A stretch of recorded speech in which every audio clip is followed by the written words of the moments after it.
The stone floor was cold beneath Illyra Ashwood's bare knees, and the sound of boots echoed down the corridor before she even saw the torchlight.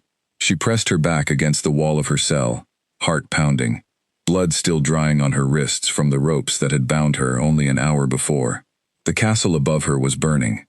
She could smell the smoke even here, deep beneath the earth, where the Draven pack kept its prisoners. She had been a princess that morning. Now she was nothing.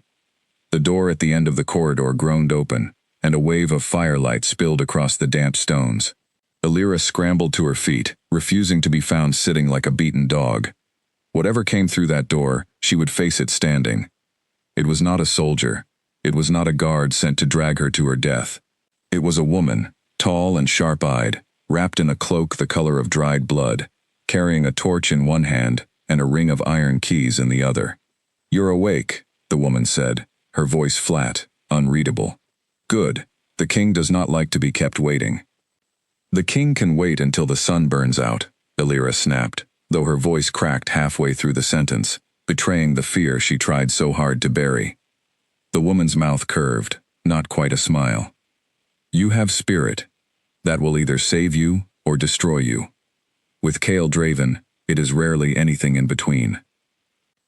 Chaol Draven. The name alone made Illyra's stomach twist. She had heard stories of the Alpha King since she was a child, stories told in hushed voices by servants who feared even saying his name too loudly, as though he might hear it from 100 miles away and come collect a debt. They called him cold. They called him ruthless. They said he had not smiled since the day his mate was murdered, and that he ruled his pack through fear alone, without mercy, without warmth, without anything resembling a heart.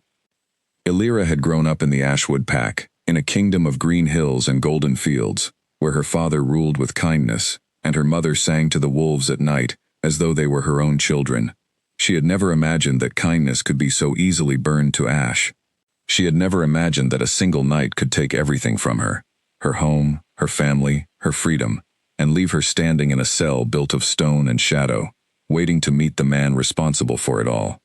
The woman unlocked the cell door, the iron groaning like something alive. "Come.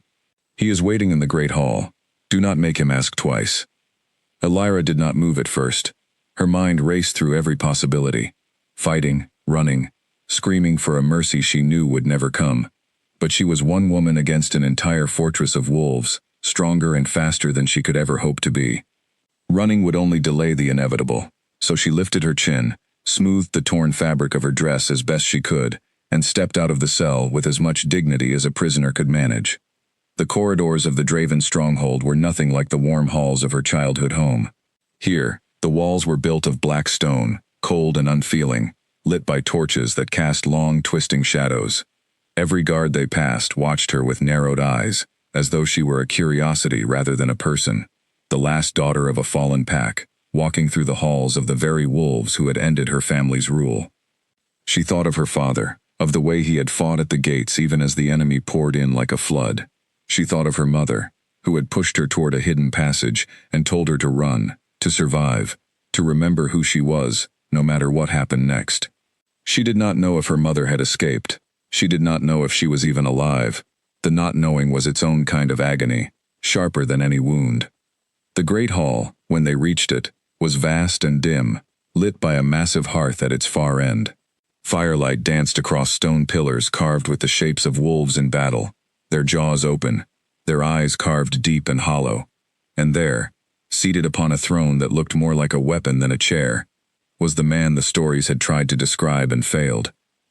Chaol Draven was not what she expected. She had pictured a monster, something twisted and cruel in appearance, a face that matched the horror of his reputation. Instead, she saw a man who looked carved from the same cold stone as his castle, sharp jaw, dark hair, eyes the color of amber, gone hard as glass. He did not rise when she entered. He simply watched her, the way a predator watches something it has already decided to catch.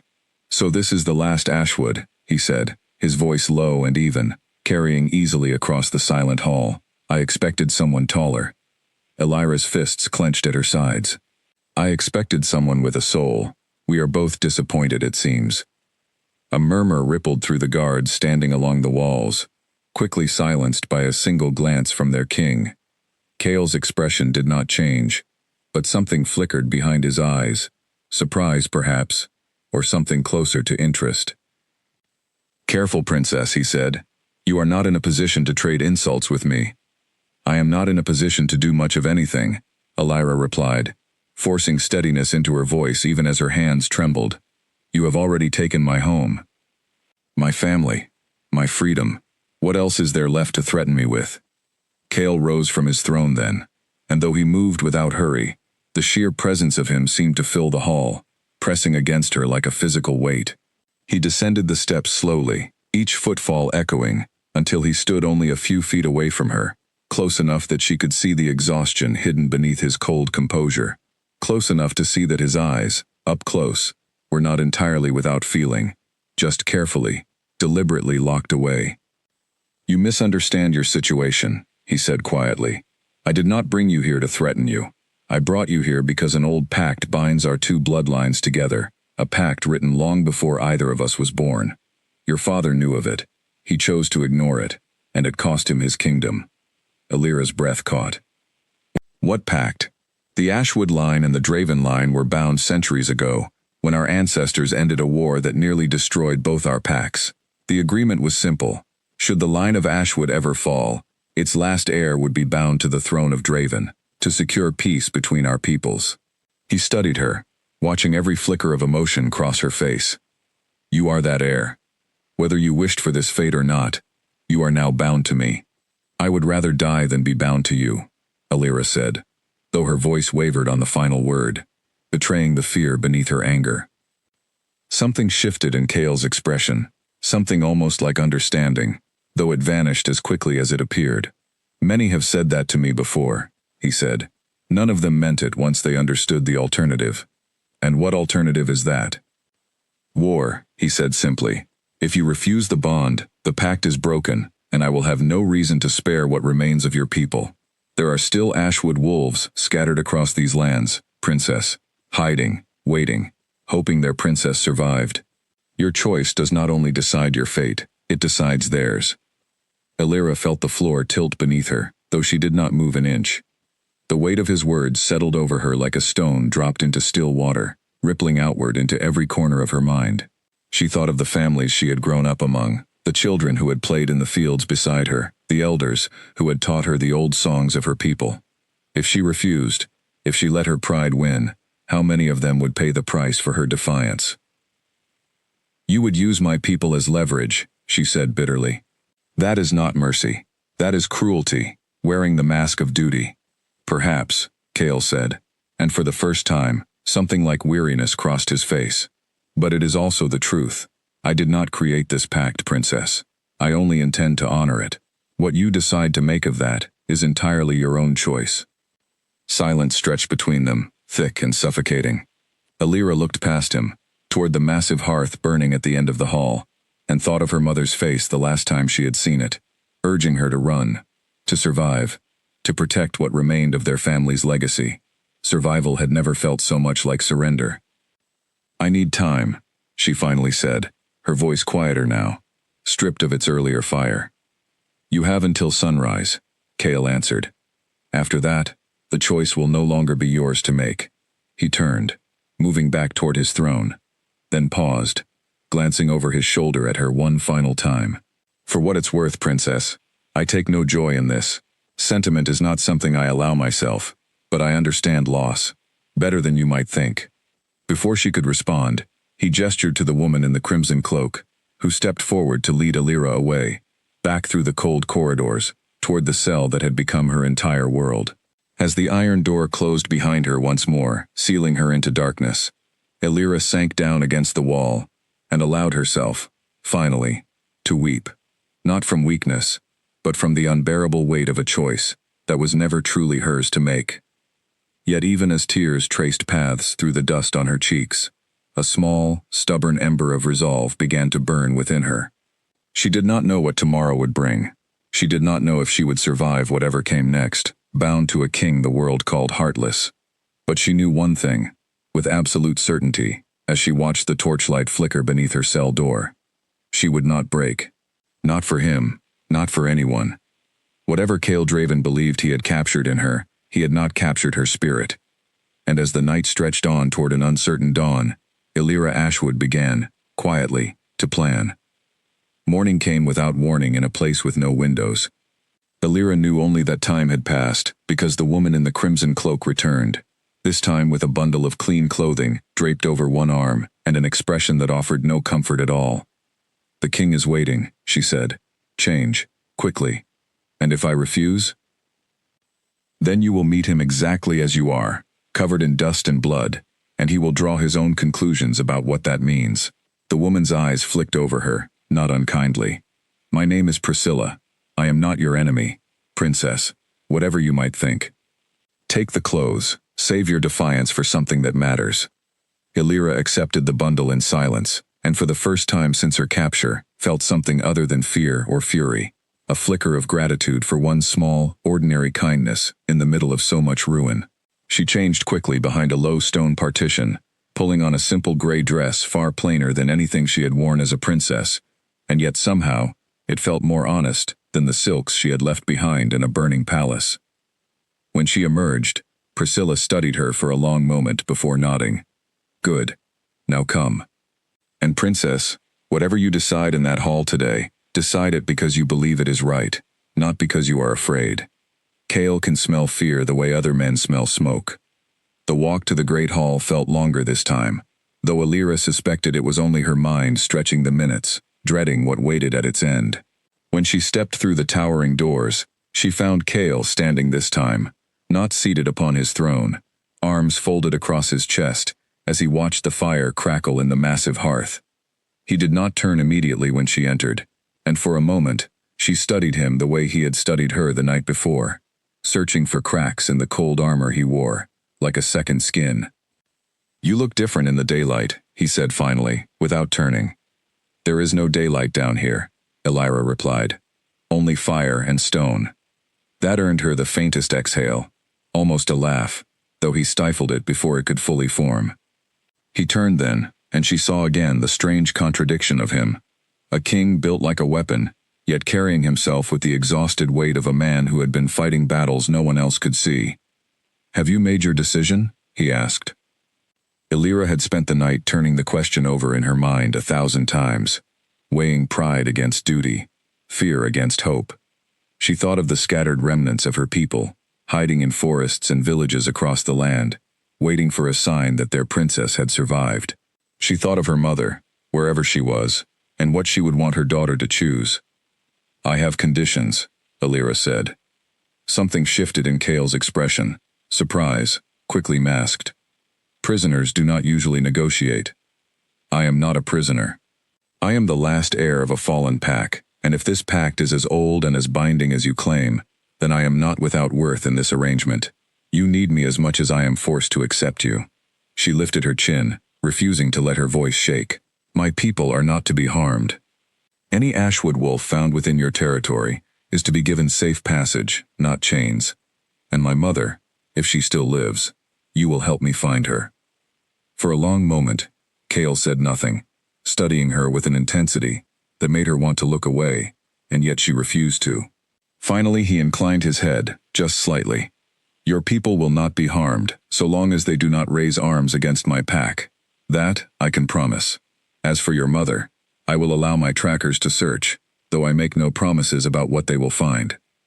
It was not everything she wanted, but it was more than she expected, and Illyra understood, somewhere beneath her anger, that this was likely the closest thing to mercy a man like Cale Draven was capable of offering. "Then I accept the bond," she said, the words tasting bitter even as she spoke them. "Not because I forgive you, not because I trust you, but because my people deserve a chance to survive, even if I do not." "You will survive," Cale said, and something in his voice carried an edge she could not quite name. Not quite reassurance, but not quite indifference either. "Whatever else you believe about me, princess, I do not intend to see you harmed. The bond exists to create peace, not to manufacture more suffering. Forgive me if your reputation makes that difficult to believe." "Reputation is often built by those who never bothered to look closer," he said, turning back toward the fire. "You will have time to decide for yourself what is true and what is merely rumor." Priscilla stepped forward then, clearing her throat gently. The council will need to be informed. If the bonding is to happen, it should happen soon, before word spreads and outside packs attempt to interfere. Kale nodded once. See that the arrangements are made. 3 days. 3 days. The words settled over Alira like a sentence being read aloud in a courtroom, final and unappealable. 3 days until she would be bound, in every sense the old laws recognized, to the very man responsible for the ashes of everything she had once called home. She wanted to scream. She wanted to run, until her legs gave out beneath her. Instead, she stood perfectly still, because that was the only kind of rebellion left available to her, the refusal to let him see how deeply his words had shaken her. Until then, Kale said, you will not be kept in the cell. Priscilla will show you to a chamber more suited to your station. You are no longer merely a prisoner here, princess. You are soon to be my queen, whether either of us finds comfort in that fact. Alira felt the word settle strangely in her chest. Queen, a title that should have meant power, and belonged instead to a cage dressed in finer clothing. She followed Priscilla out of the hall in silence, her mind spinning with questions she dared not ask aloud. Not yet. Not until she understood who among these stone walls could be trusted, and who could not. The chamber Priscilla led her to was far removed from the darkness of the cell. A room with a wide bed, a window that overlooked a courtyard she had not known existed deep within the fortress, and shelves lined with books she doubted anyone had touched in years. It was beautiful, in a cold, unused sort of way, like a room built for someone who had never been allowed to live in it. This was hers, wasn't it? Alira said quietly, running her fingers along the edge of a shelf. The mate he lost. Priscilla's expression flickered, just for a moment, before smoothing back into careful neutrality. That is not my story to tell, princess. But yes, this room has not held a guest in a very long time. Alira turned to look out the window, watching the pale morning light stretch across a courtyard she did not yet understand, in a fortress she did not yet trust, bound to a king she did not yet know how to read. 3 days remained before her life changed forever, and somewhere beneath her fear, a quiet, dangerous curiosity had begun to take root, a need to understand the man behind the crown, the grief behind the cruelty, the truth behind every story she had ever been told about the cold-hearted Alpha King. Whatever waited for her beyond those 3 days, she intended to face it with her eyes open. The 3 days passed in a strange blur of preparation and tension, each hour heavy with the knowledge of what waited at its end. Alira spent much of that time exploring the boundaries of her new freedom, if it could even be called that. A chamber she was permitted to leave, corridors she was allowed to walk, though always beneath the watchful eyes of guards who never quite trusted her enough to look away. It was during one of these quiet walks, on the second morning, that she first heard the whispers. She had wandered into a narrow servants' corridor by accident, drawn by the smell of fresh bread from a kitchen somewhere below, when she overheard 2 guards speaking in low voices, near a supply room, unaware of her presence around the corner. Say the king barely sleeps anymore, one of them muttered. Ever since the betrayal, he keeps the whole west wing sealed. No one's allowed near her old chambers. You'd think after 5 years he'd have moved on, the second voice replied. But some wounds don't close. Not when the one who caused them is still walking free somewhere out there. Alira's breath caught. She pressed herself against the cold stone, straining to hear more, but the guards moved on, their voices fading down the corridor, before she could learn anything further. Betrayal. Not death, as the stories claimed, but betrayal. The distinction sat heavy in her mind for the rest of the day, refusing to let her thoughts rest. That evening, she found herself once again in the great hall, this time not summoned by guards but drawn there on her own, restless and unable to sleep. She expected it to be empty. Instead, she found Kale seated near the dying fire, a cup untouched beside him, his gaze fixed on nothing at all. You should be resting, he said, without turning, somehow aware of her presence before she had made a single sound. I could say the same to you, Alira replied, stepping further into the hall, despite every instinct urging her to turn back. The guards say you don't sleep much. His jaw tightened, almost imperceptibly. The guards talk too much. Maybe, or maybe you carry more than you let anyone see. She moved closer, drawn by a curiosity she could not fully explain. one that pulled against every warning her mind offered. They said your mate wasn't killed. They said she betrayed you. Cale's eyes finally lifted to meet hers, and for the briefest moment, the careful mask he wore slipped entirely, revealing something raw and unguarded beneath it. Not anger, but a grief so old it had calcified into something colder, something that no longer resembled sorrow at all. Her name was Marielle, he said finally, his voice quieter than Alira had ever heard it. She was the daughter of a neighboring pack, promised to me the same way you were promised to me. Through duty, through old agreements neither of us chose. I thought, in time, we might build something real from that beginning. I was wrong. Alira sat slowly on the bench across from him, unwilling to interrupt whatever fragile thread of honesty had opened between them, afraid a single wrong word might close it forever. She was working for another pack the entire time, Cale continued, feeding them information about our defenses, our numbers, our weaknesses. When I discovered the truth, it was already too late. Dozens of my own wolves died because of secrets she carried out of this very hall. She escaped before I could confront her. I have not seen her since, though I know she still lives somewhere beyond these borders, likely laughing at the fool who once trusted her completely. That's why they call you cold, Alira said softly, understanding blooming painfully in her chest. Because trust nearly destroyed everything you were meant to protect. Trust is a luxury kings cannot afford, Cale said, and though his voice had returned to its usual flatness, something in his eyes remained open, exposed, as though speaking the truth aloud had cost him more than he expected. I built these walls because the alternative was watching my entire pack fall the way your fathers did.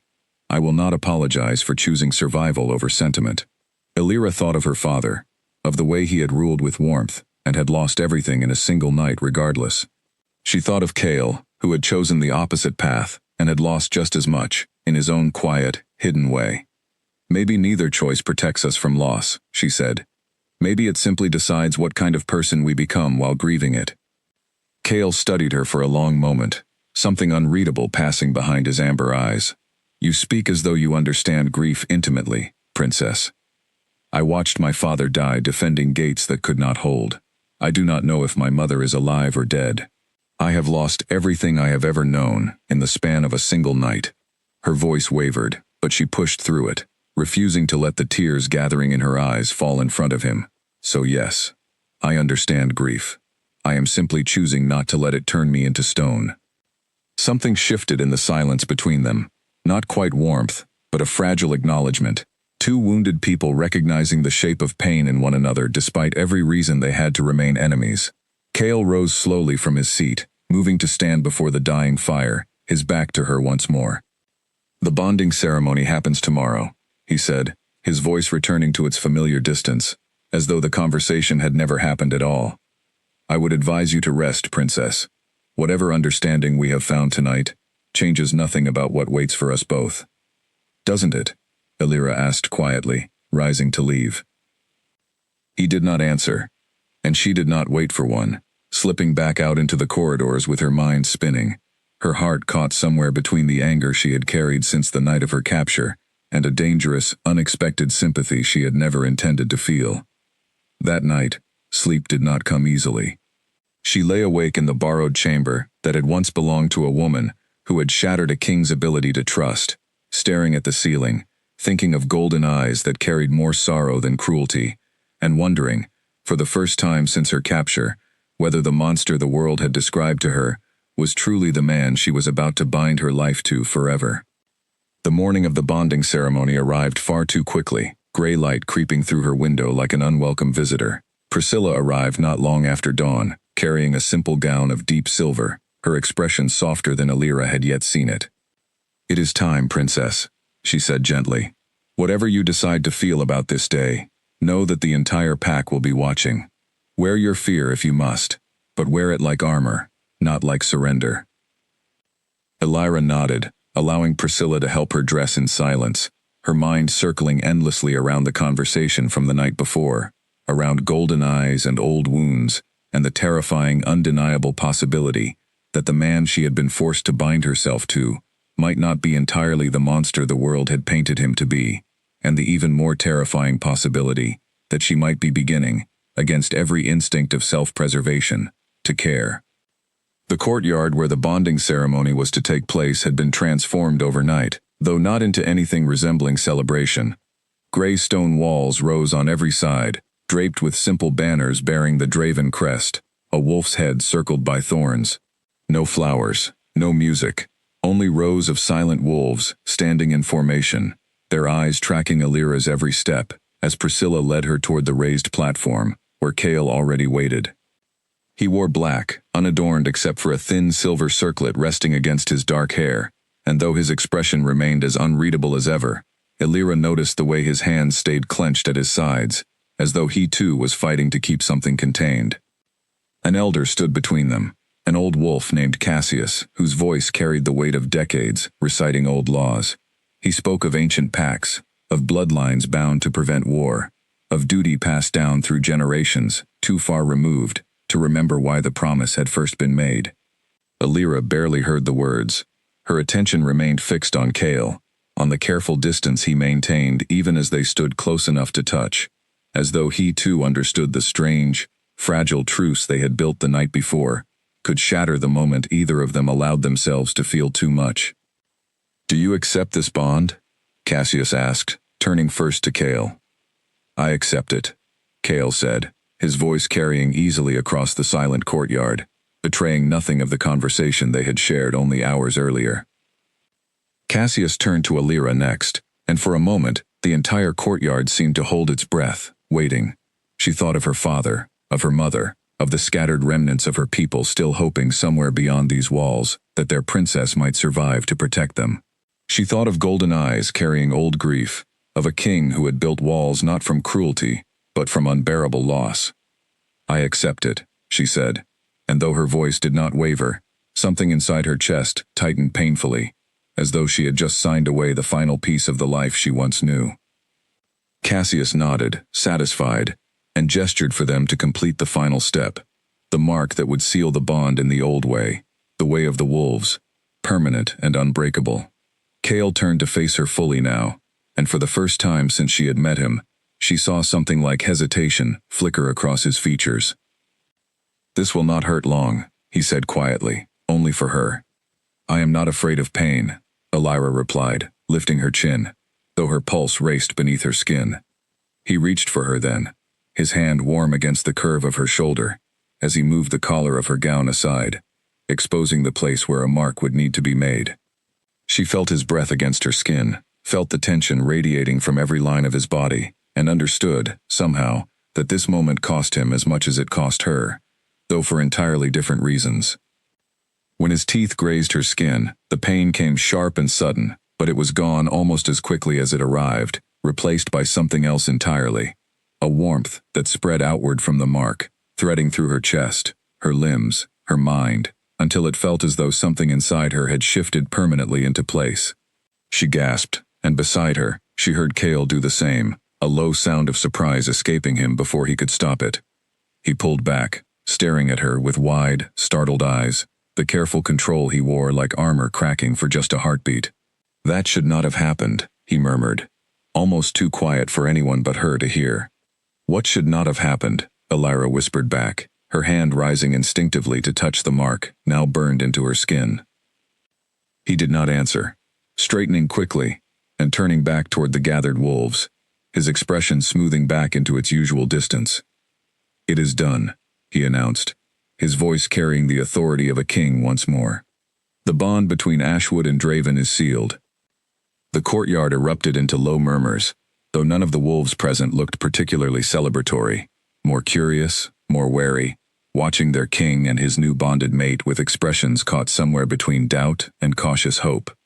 Alira barely registered any of it, her mind still caught on the strange warmth still humming beneath her skin, on the surprise that had flickered so briefly across Kale's face. Priscilla appeared at her side almost immediately, guiding her away from the platform with gentle but insistent hands. "Come, princess, there is a feast prepared, though I imagine you have little appetite for celebration today." "What happened back there?" Alira asked quietly, once they were far enough from the crowd to speak freely. When the mark was made, he looked shocked. Priscilla's expression grew careful, measured. The bonding mark is meant to be ceremonial, princess. A symbol, nothing more, for most pairs bound by duty rather than choice. What you two experienced, that spark, that reaction, that is something else entirely, something rare. What does it mean? It means, Priscilla said slowly, choosing her words with obvious caution, that the bond between you may not be as artificial as either of you intended it to be. True mate bonds are said to react that way. Duty bonds do not. Alira's breath caught, the implications of Priscilla's words settling over her like a weight she was not prepared to carry. A true mate bond. The very idea felt impossible, absurd, considering everything that had happened between them in the span of only a handful of days. The anger, the grief, the fragile truce built from shared understanding rather than affection. That cannot be right, Alira said, though her voice lacked conviction even to her own ears. Perhaps not, Priscilla agreed, though her expression suggested she believed otherwise. But the wolves in that courtyard felt what happened, just as clearly as you did. Word will spread quickly, princess. Prepare yourself for what that might mean, both for you and for him.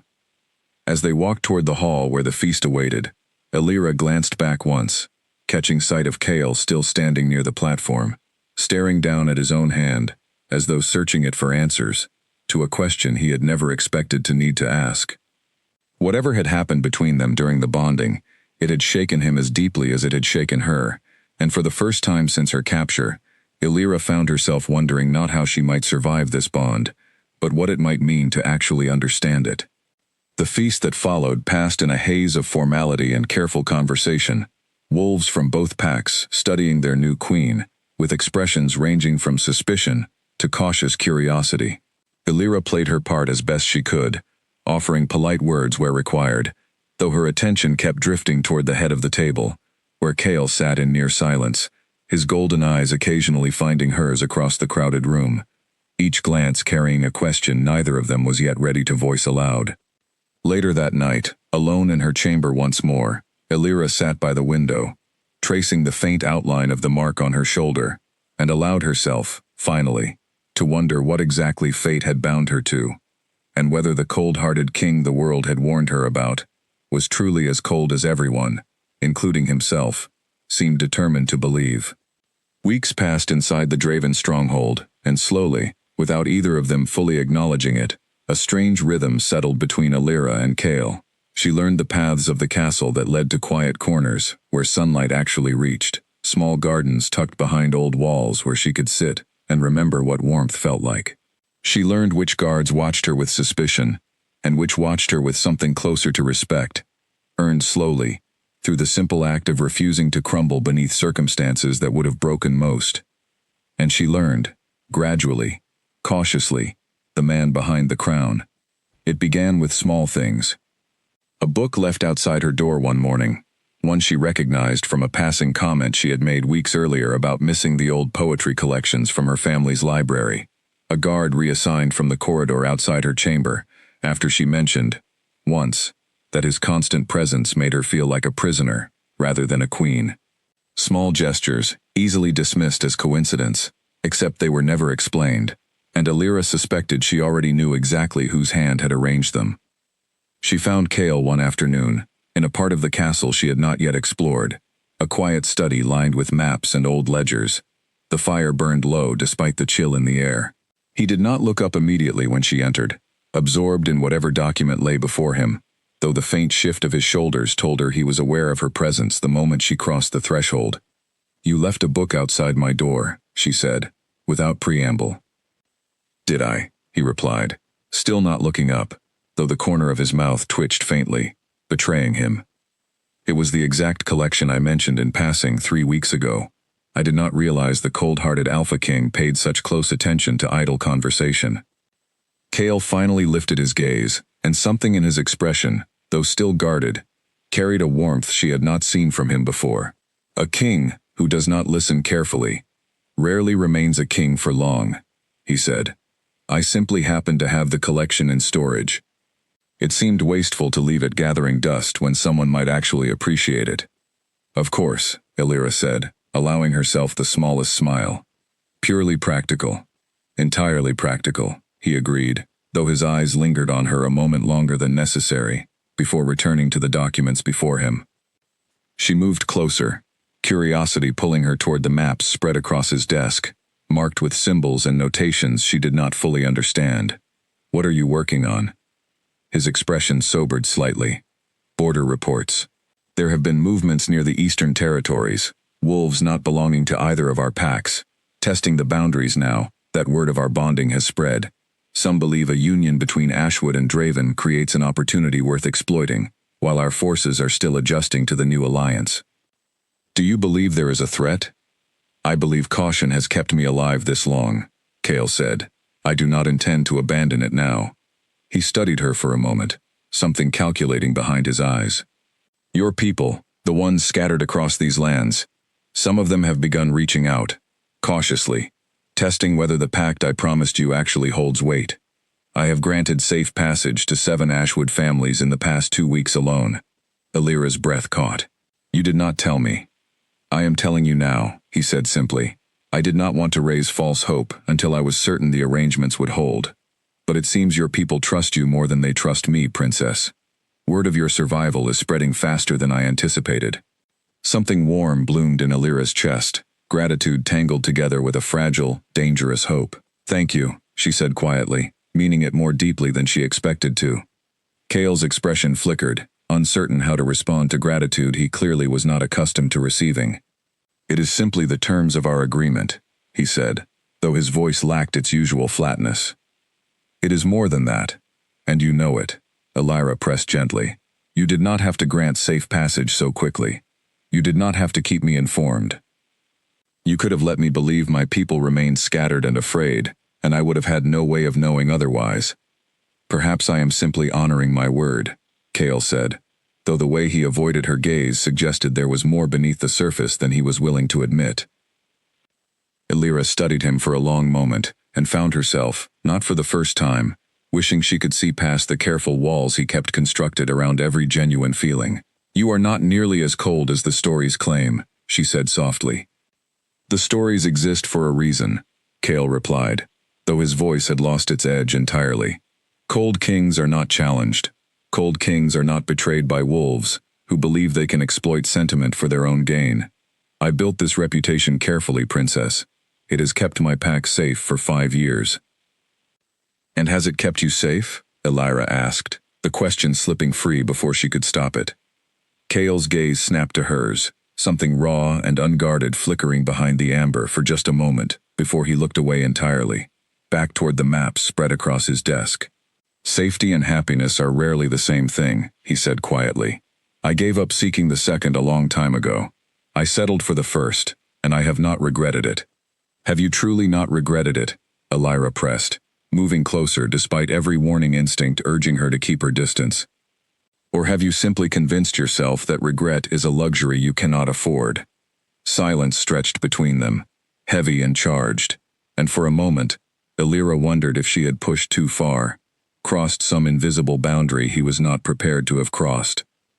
But then Cale exhaled slowly, and when he spoke again, his voice carried none of its usual guarded distance. "I do not know how to answer that question honestly," he admitted. "It has been a very long time since anyone asked it." The vulnerability in his voice caught her completely off guard, and for a moment, she saw not the cold-hearted Alpha King the world feared, but simply a man, tired and wounded in ways he rarely allowed anyone to witness. Something shifted between them in that quiet study, something neither of them had intended to happen, and yet Alira found herself unwilling to step away from it. "Perhaps," she said softly, "it is time someone asked it more often." Cale's eyes met hers, and for a long moment neither of them spoke, the space between them charged with something that felt dangerously close to understanding, dangerously close to the very sentiment he claimed kings could not afford. Then, as though catching himself, he straightened, clearing his throat and gesturing toward the maps once more. "The border reports," he said, his voice returning to its familiar distance, though not quite as convincingly as before. "I should finish reviewing them before evening." Alira nodded, understanding the retreat for what it was, though she did not press further. "Of course," she said, turning to leave, though she paused at the doorway, glancing back at him once more. "Thank you for the book, Cale. and for my people." She left before he could respond, though she carried with her the memory of his expression in that final moment. Not cold, not distant, but something far more complicated. Something that suggested the walls he had built so carefully around his heart were beginning, slowly and against his own will, to crack. It was Priscilla who first told Elira about the journals. They were sitting together in the small garden Elira had claimed as her own quiet refuge, sharing tea in the pale afternoon light, when Priscilla mentioned, almost in passing, that the old chambers once belonging to Marielle remained sealed but untouched, exactly as they had been left 5 years earlier. "No one has cleared them out?" Elira asked, surprised. "The king ordered them sealed the week she disappeared," Priscilla said, stirring her tea slowly. "No one has been permitted inside since, not even to clean. I believe, though I cannot say for certain, that he has never gone back inside himself either." Elira sat with that information for the rest of the afternoon, turning it over in her mind, long after Priscilla had excused herself to attend to other duties. There was something unbearably sad about a room frozen in time, a door sealed against grief too painful to face directly. And yet Elira could not shake the feeling that somewhere within those sealed chambers lay pieces of the truth that might help her understand Cale more fully. Not the cold king the world feared, but the man beneath, still carrying wounds he refused to let heal. She found the chamber 2 days later, tucked at the end of the west wing, exactly where the guards had once been overheard mentioning it. The door was locked, though not nearly as securely as she expected, and after a moment of hesitation, curiosity overpowered caution, and she found the small mechanism that released the old latch. The room beyond was exactly as Priscilla had described, frozen, untouched, thick with dust that had settled undisturbed for 5 long years. A dressing table sat near the window, its surface still scattered with small trinkets, hairpins, an unfinished letter yellowed with age. Elira moved carefully through the space, feeling like an intruder in someone else's grief, until her attention landed on a small wooden box, tucked beneath the bed frame, half hidden but not entirely concealed. Inside, she found a collection of journals, their leather covers worn soft with handling, filled with careful, elegant handwriting that told a story far different from the one Cale had shared with her. She should have stopped reading. She knew, even as she opened the first page, that this was not hers to know, that whatever secrets these pages held belonged to a grief that was not her own to uncover. But she could not stop herself, and as she read, the story that unfolded left her breathless with an entirely different kind of understanding. Marielle had not betrayed Cale willingly. The journal entries, written in increasingly desperate handwriting as the pages progressed, described a woman trapped between 2 impossible loyalties, coerced by threats against her own family, forced into passing information to a rival pack that held her younger siblings hostage against her cooperation. She had tried, repeatedly, to find a way to warn Cale without endangering her family, but every attempt had failed, every opportunity closing before she could act. The final entries were the hardest to read. Marielle had planned to confess everything, to beg for Cale's help in saving her family before the rival pack could carry out their threats. But before she could act, someone within the Draven stronghold had discovered her secret first and delivered the information directly to Cale, Wool, in a way that made her look like nothing more than a willing traitor. She had fled not from guilt, but from fear. Fear that Cale's fury, once ignited, would not distinguish between a traitor and a woman who had been trapped from the very beginning. Elira sat frozen on the dusty floor of that sealed chamber for a long time after finishing the final entry, the journal trembling slightly in her hands. Cale had believed for 5 long years, that the woman he had trusted completely had chosen to betray him without cause. He had built his entire reputation, his entire cold and guarded existence, around a truth that was not the whole truth at all. She did not know what to do with this knowledge. Confronting him meant admitting she had trespassed into a grief he had never invited her to share. Remaining silent meant allowing him to continue carrying a wound built on an incomplete understanding of what had truly happened. In the end, it was not a choice she needed to agonize over for long, because that same evening, Cale found her still sitting in the sealed chamber, the journal open in her lap, and the expression that crossed his face when he realized what she had discovered was unlike anything she had seen from him before. "You should not be in here," he said, his voice tight with a fury she had not expected, though beneath it, she could hear something closer to panic. Kale, I need to tell you what I found, Alira said, rising quickly, the journal still clutched in her hands. This is not your grief to uncover, he snapped, crossing the room in swift, angry strides, reaching for the journal, as though he could somehow undo the fact that she had already read it. She didn't betray you willingly, Alira said quickly, before he could take the journal from her hands entirely. Kale, please, listen to me. Her family was being held hostage. She was forced into passing information, and she was planning to confess everything to you before someone else uncovered the truth first, and made it look like a choice she never actually made. Kale went utterly still, his hand frozen halfway toward the journal, his expression caught somewhere between disbelief and dawning horror. That is not possible, he said, though his voice had lost all its earlier fury, replaced by something far more fragile. I saw the evidence myself. I saw the messages she sent. Read them yourself, Alira said gently, holding the journal out toward him. Every page. She tried to protect her family, and protect you at the same time, and she failed at both, because someone within your own walls made certain she never had the chance to explain herself. Kale took the journal with trembling hands, sinking slowly onto the edge of the dusty bed as he began to read, his expression shifting through disbelief, grief, and finally something that looked almost like devastation, as the full truth of what had happened 5 years earlier settled over him. Alira remained silent, allowing him the space to absorb what she herself had needed hours to process, watching as the careful walls he had spent 5 years constructing began, page by page, to crumble entirely. I hunted her, Kale finally said, his voice barely above a whisper. For months after she disappeared, I sent trackers searching for her, intending to bring her back for judgment. I told myself it was about justice, about maintaining order. He looked up at Alira, his eyes hollow with a grief 5 years in the making. I never once considered that I might have been the one who failed her. You didn't know, Alira said softly, moving to sit beside him. You made the only judgment the evidence allowed you to make at the time. That does not make it right, Kale said.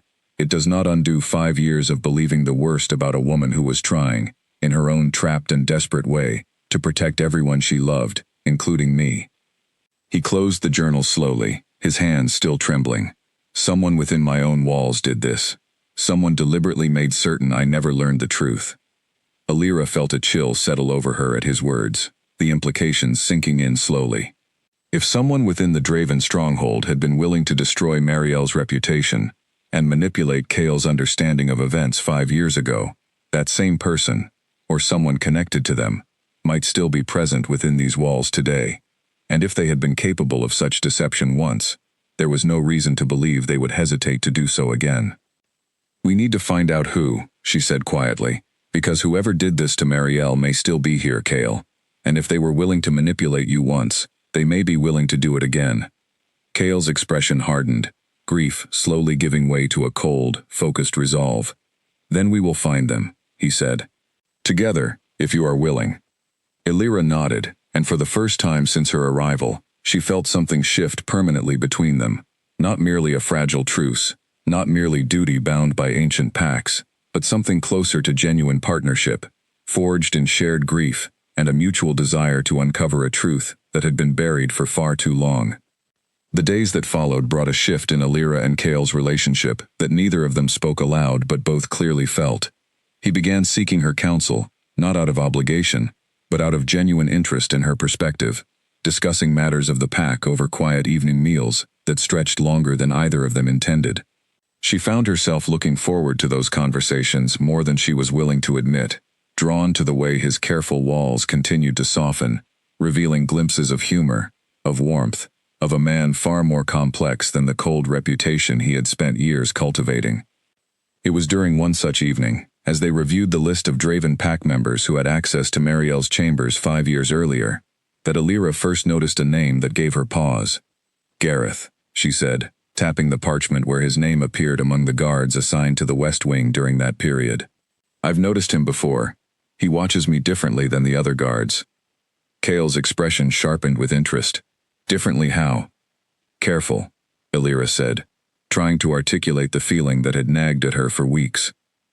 Like he's waiting for something. Every time I pass him in the corridors, I feel as though he is measuring me rather than simply guarding me. Cale was quiet for a long moment, turning the observation over carefully. Gareth has served this pack for over a decade. I have never had reason to doubt his loyalty. Neither did you doubt whoever manipulated the evidence against Marielle, Alira pointed out gently. Sometimes the greatest threats come from the people we trust most completely, simply because we never think to question them. Cale did not dismiss her suspicion, though he did not act on it immediately either, choosing instead to observe Gareth more closely over the following days, without revealing his suspicions. What they discovered confirmed Alira's instincts far sooner than either of them expected. Gareth had been meeting secretly with a merchant who traveled frequently between Draven territory and the lands belonging to a rival pack, one that had long coveted the Draven stronghold's resources and had been quietly building alliances designed to weaken it from within. He's been feeding them information, Cale said grimly, after receiving a report from one of his most trusted trackers. Troop movements, supply routes, the layout of our defenses, and it appears this is not the first time he has done so. Marielle, Alira said quietly, understanding settling over her with cold clarity. He was the one who manipulated the evidence against her, wasn't he?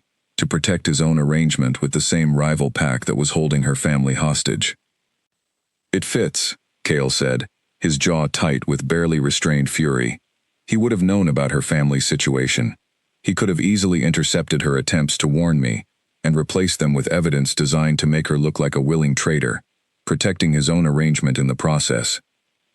The confirmation, when it finally came, arrived not through careful investigation, but through Gareth's own growing desperation. Word had begun to spread quietly through the pack, about the bond between Alira and Cale, about the unexpected reaction during the ceremony that suggested something far deeper than a duty-bound arrangement. For a man secretly working to destabilize the Draven pack from within, a genuine, strengthening bond between its king and his new queen represented a direct threat to whatever plans he had been quietly building for years. Alira felt it first, a growing unease that followed her through the corridors, a sense of being watched more closely than usual, though she could never quite catch anyone in the act. She mentioned it to Cale, who immediately increased the guards stationed near her chamber, though he was careful not to reveal that he suspected Gareth specifically, unwilling to give the man any reason to act more hastily than he might otherwise. It was a mistake born of caution rather than carelessness, though it nearly cost them everything regardless. Alira had gone, as she often did in the early evening, to the small garden tucked behind the west wall, the one quiet place within the fortress that felt entirely her own.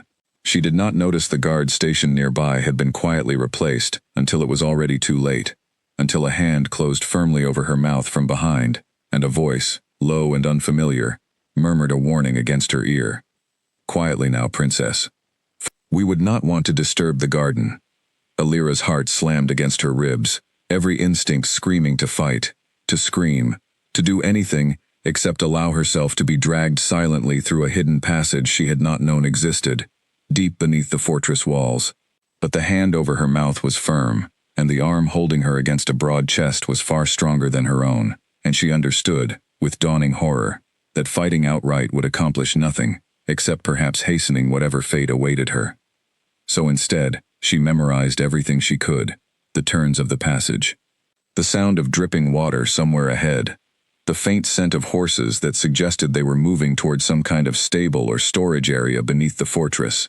Small details, but details nonetheless, the kind of information that might prove valuable if she found any opportunity at all to escape or to leave some trace for anyone searching for her. When they finally stopped, deep within what appeared to be an abandoned storage chamber beneath the fortress, Gareth finally released his grip on her mouth, though he kept a firm hand around her wrist as he studied her, with an expression that held none of the careful neutrality he had worn as a guard. "You should not have started asking questions, princess," he said quietly. "Neither should the king. Some truths are better left buried." "You manipulated the evidence against Marielle," Alira said, refusing to let her voice shake, despite the fear coursing through her. "You destroyed her reputation to protect your own dealings with a rival pack, and now you intend to do the same to me." Something flickered across Gareth's face. Not quite guilt, but perhaps a distant cousin of it, quickly buried beneath cold calculation. "I did what was necessary to survive," he said. The same as I intend to do now. You are simply leverage, princess, nothing more. Once the king agrees to my terms, you will be released unharmed. And what terms would those be? Illyra asked, buying time, praying that somewhere above them, Kale had already noticed her absence and begun searching. Full control over the eastern border territories, Gareth said. Enough autonomy to operate without interference. A king, desperate enough to save his newly bonded queen, will agree to almost anything, I imagine. Illyra studied him carefully, searching for any weakness she might exploit, any opportunity that might present itself. You misjudge him, she said finally. Kale Draven does not negotiate under threat. He never has. If you believe capturing me will force his hand, you understand him far less than you think. Doubt flickered briefly across Gareth's expression, though he quickly masked it, tightening his grip on her wrist instead. We will see, he said. Either way, princess, you are going to remain exactly where you are until this matter is resolved, one way or another. Somewhere above them, faint but unmistakable, Illyra thought she heard the sound of a distant horn, the alarm signal she had learned during her weeks within the fortress, the one used only when a serious threat had been discovered. Gareth heard it too, his expression tightening with the first genuine flicker of alarm since her capture began. They've noticed, he muttered, more to himself than to her. Faster than I expected. Illyra felt a fierce, fragile hope bloom in her chest, despite the danger still surrounding her. Whatever happened next, however this confrontation resolved, she understood one thing, with absolute certainty. Kale was coming. And for a king who had spent 5 years building walls specifically designed to prevent anyone from mattering enough to shatter his careful composure, the fury she suspected was currently propelling him through every corridor of his own fortress suggested those walls, at least where she was concerned, had already fallen completely. Kale had known something was wrong the moment the garden fell silent. He had been reviewing reports in his study when the feeling struck him. A sharp, sudden wrongness threading through the newly formed bond between them. A distant echo of fear that was not his own. He had dismissed it at first, uncertain whether the bond was even capable of carrying such sensations so clearly, so soon after its formation. But when a full quarter-hour passed without any word from the garden where Illyra usually spent her evenings, the wrongness sharpened into something undeniable. He found the garden empty. Not simply empty, but disturbed. A single dropped hairpin near the low wall, a scuff mark in the soft earth that suggested a struggle, quickly and quietly suppressed. The guard who should have been stationed nearby was nowhere in sight, and it took only moments of questioning the surrounding staff to learn that Gareth had volunteered to cover that post earlier in the evening, an arrangement that had seemed unremarkable at the time, and now felt like the final piece of a puzzle clicking into terrible focus. Sound the alarm, Kale commanded, his voice carrying a fury the entire fortress had not heard from him in 5 long years. Seal every exit. I want every passage searched, every hidden corridor within these walls checked, starting now. Priscilla arrived within moments, her expression tight with alarm as she took in the scene. You believe it's Gareth?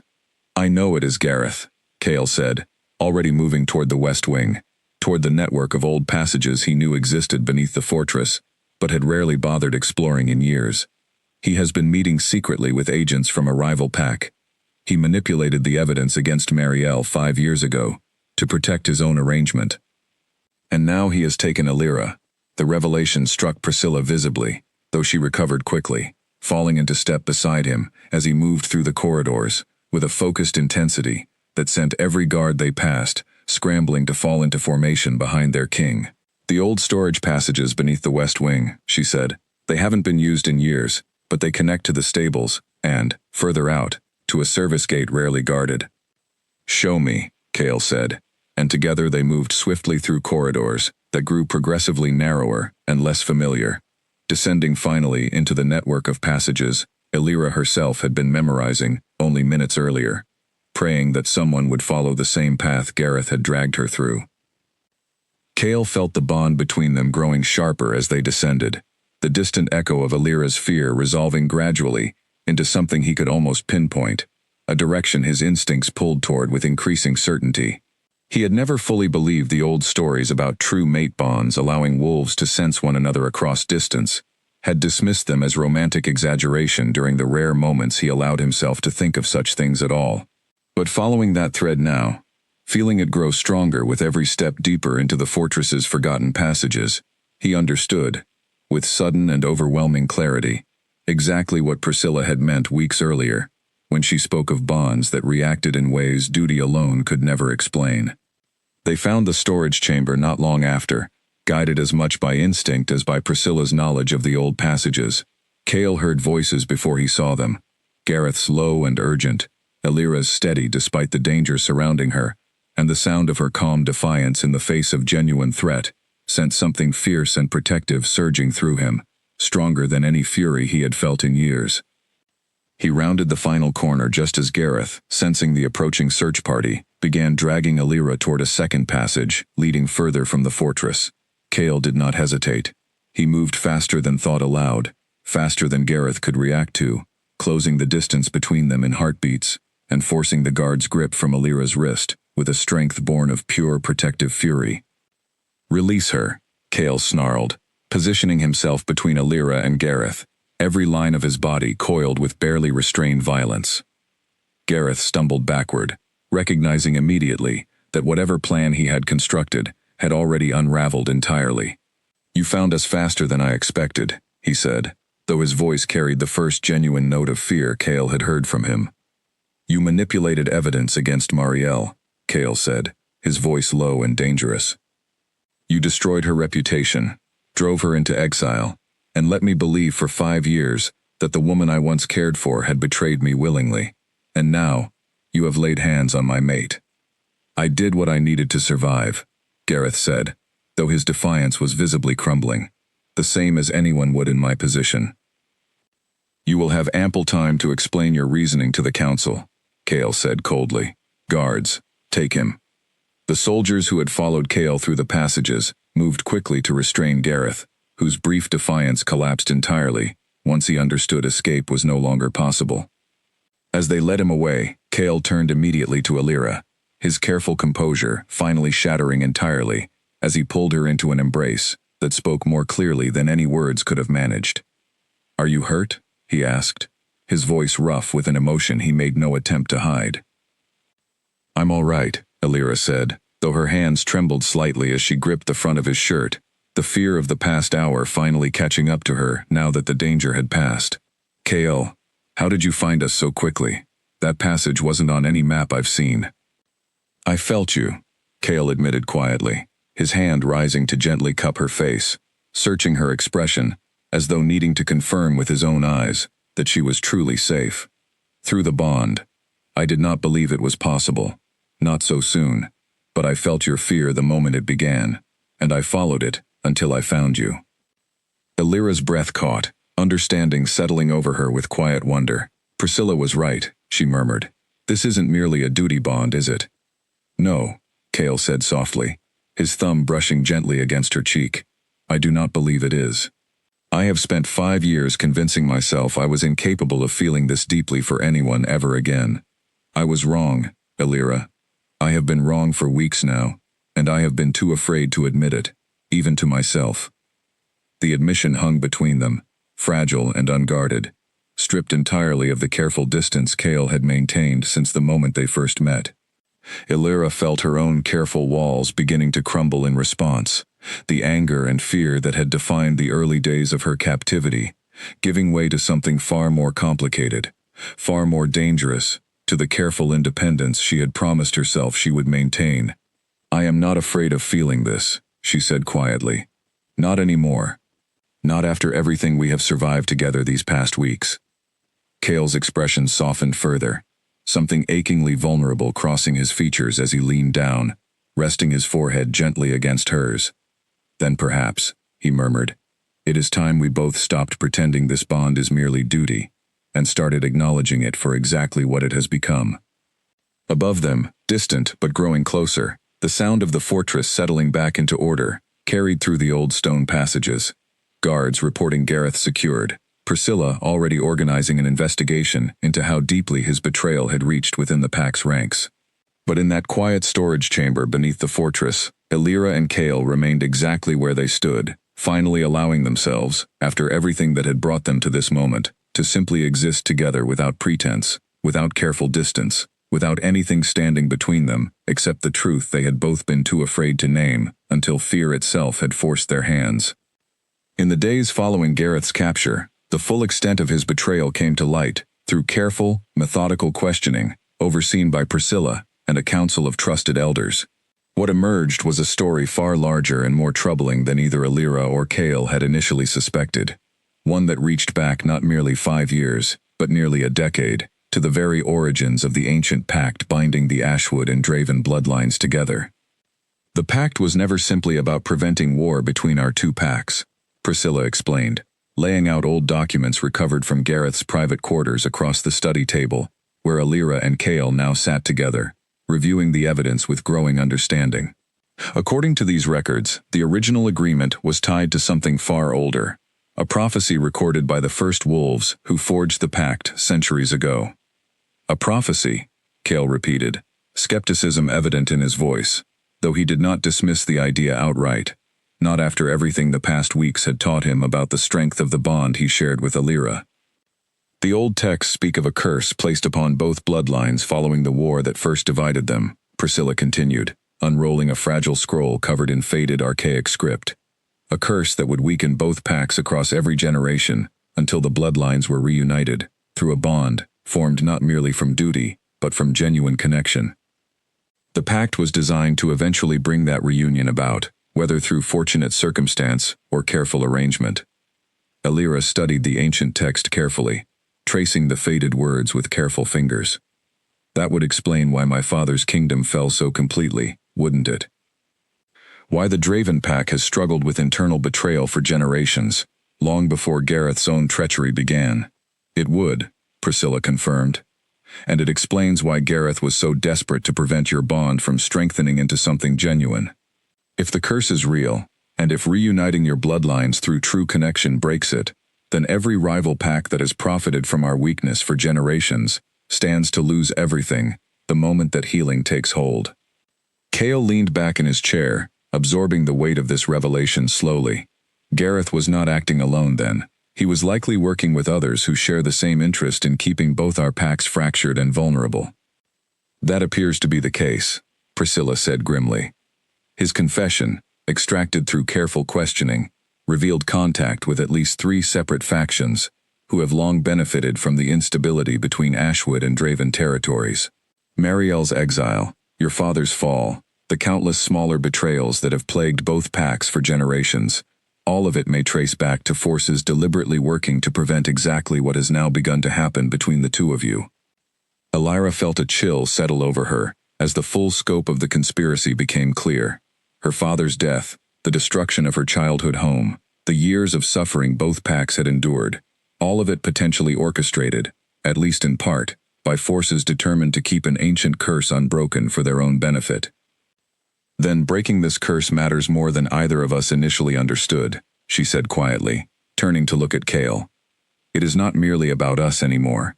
It is about ending generations of suffering that both our peoples have endured, because of choices made centuries before either of us was born.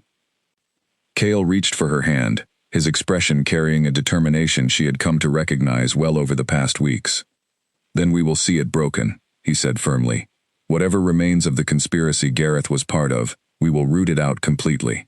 And we will do it together, not as a king and his reluctant prisoner, but as true partners bound by something far stronger than duty ever could have created. The following weeks brought a flurry of activity, as Cale's trackers worked to identify the remaining conspirators Gareth had named during his questioning. Alira found herself drawn increasingly into these efforts, her knowledge of the scattered Ashwood wolves proving invaluable in identifying which communities might have been infiltrated or manipulated by the same forces that had orchestrated her father's downfall. It was during this investigation that word finally arrived regarding her mother. A tracker returned late one evening, breathless from a long journey, carrying news that sent Alira's heart racing, with a hope she had not allowed herself to fully feel in weeks. Her mother, Lady Beatrice Ashwood, had indeed survived the fall of their kingdom, having fled into the northern territories where a small, loyal community of Ashwood wolves had taken her in and protected her identity carefully, fearing exactly the kind of danger that had ultimately claimed Marielle and nearly claimed Alira herself. She is alive, Alira breathed, tears gathering in her eyes as she gripped the tracker's report with trembling hands. "She's truly alive. She has been asking about you," the tracker confirmed gently. "Word of your survival reached the Northern Territories weeks ago, though she was hesitant to reveal her own location until she could be certain it was safe to do so. She has agreed to travel to the Draven stronghold, provided proper protection is arranged for the journey." Kale, standing nearby, immediately began arranging the necessary escort, his expression carrying a warmth Illyra had rarely seen from him before their bond had deepened. "Send our most trusted guards," he instructed. "I want Lady Ashwood brought here safely, with every precaution taken along the way." Illyra turned to him, overwhelmed with gratitude she struggled to put into words. "Thank you," she managed finally, "for everything. I never imagined, on the night my kingdom fell, that I would find myself thanking the very man responsible for capturing me."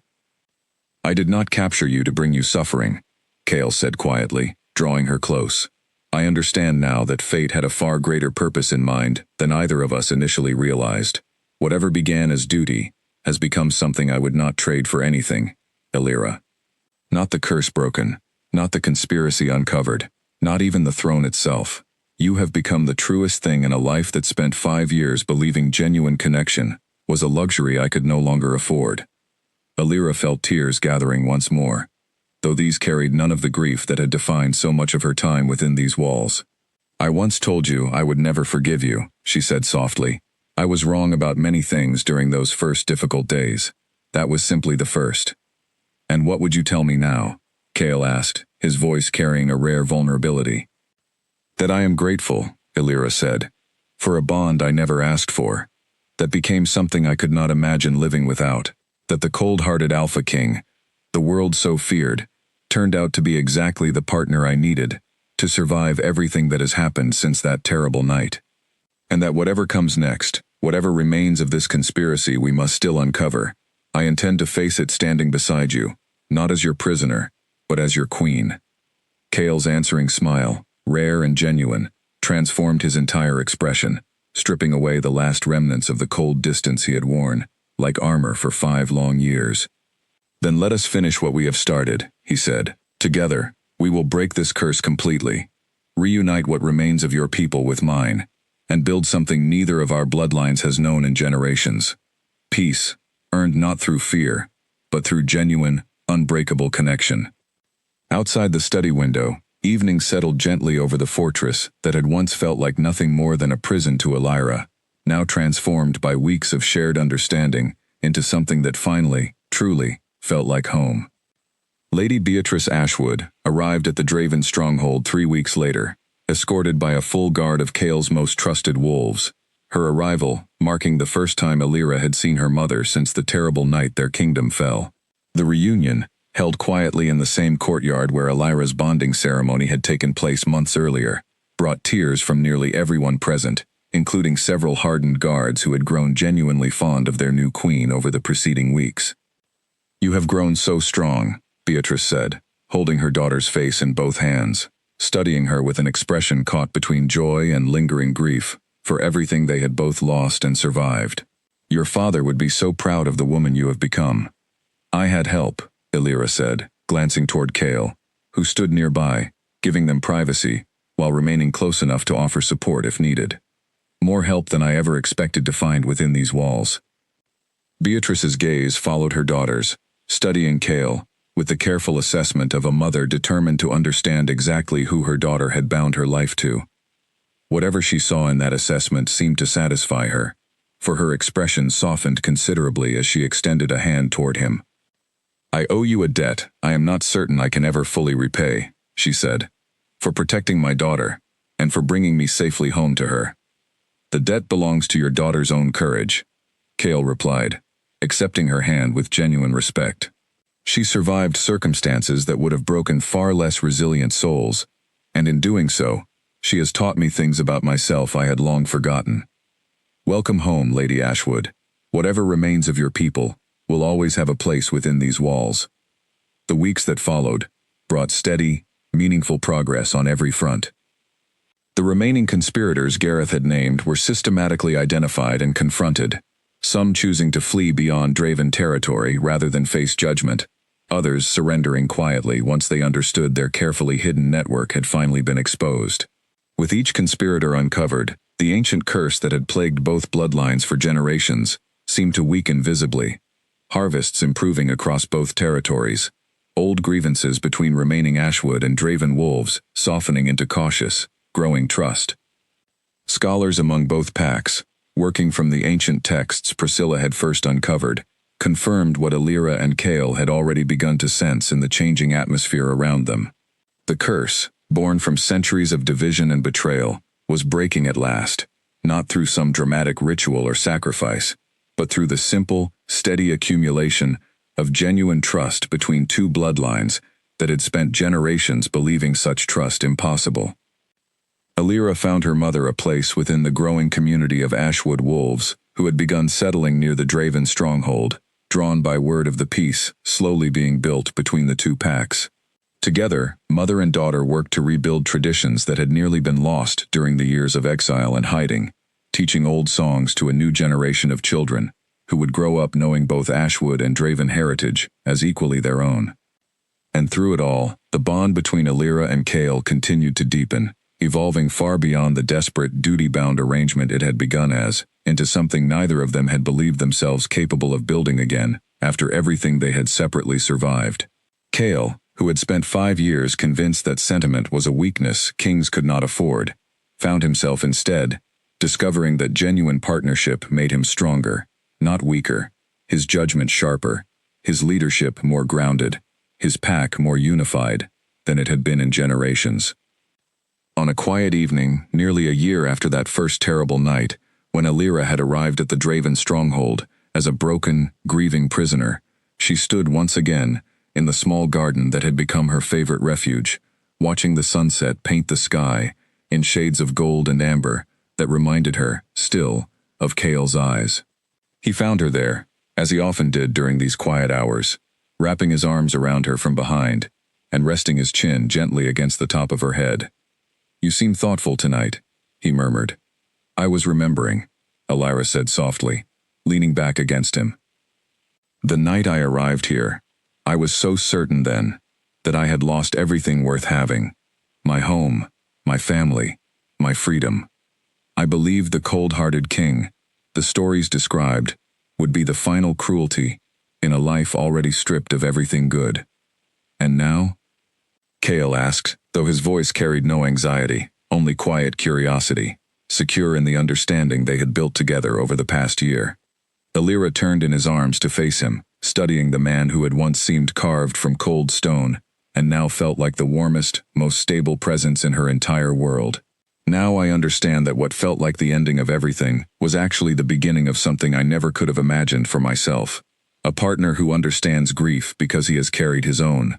A home rebuilt from the ashes of everything I thought I had lost forever. A love I never expected to find within the walls of a cell, bound to a king the world called heartless. You gave me back a heart I had long convinced myself I no longer possessed," Kale said quietly, his hand rising to gently trace the mark on her shoulder, the physical symbol of a bond that had grown into something far deeper than either of them had anticipated on the day it was formed. "Whatever this pact between our bloodlines was originally meant to accomplish, I do not believe its architects could have imagined it would lead to this. To genuine partnership, to a curse finally broken, not through force, but through choosing, every single day, to trust one another completely." Alira smiled, reaching up to rest her palm gently against his cheek, feeling the warmth of a man the world had once believed incapable of such tenderness. "Then perhaps that is the truest lesson in all of this," she said. "That the coldest hearts are often simply the ones most afraid of being broken again, and that sometimes the greatest strength lies not in building walls to protect ourselves, but in finding someone worth tearing them down for." Behind them, the fortress that had once felt like an inescapable prison now stood bathed in the warm light of sunset, its stone walls no longer cold and foreboding, but simply home. A home built not from duty or ancient pacts, but from genuine love, forged through shared grief, uncovered truth, and the quiet, steady choice, made again and again, to trust one another completely. The broken princess who had once believed herself imprisoned forever had found, instead, exactly where she was always meant to belong. And the cold-hearted king, who had spent 5 years convinced he was incapable of feeling anything at all, had discovered, through her, that his heart had never truly been lost. It had simply been waiting, patiently, for someone brave enough to help him find it again.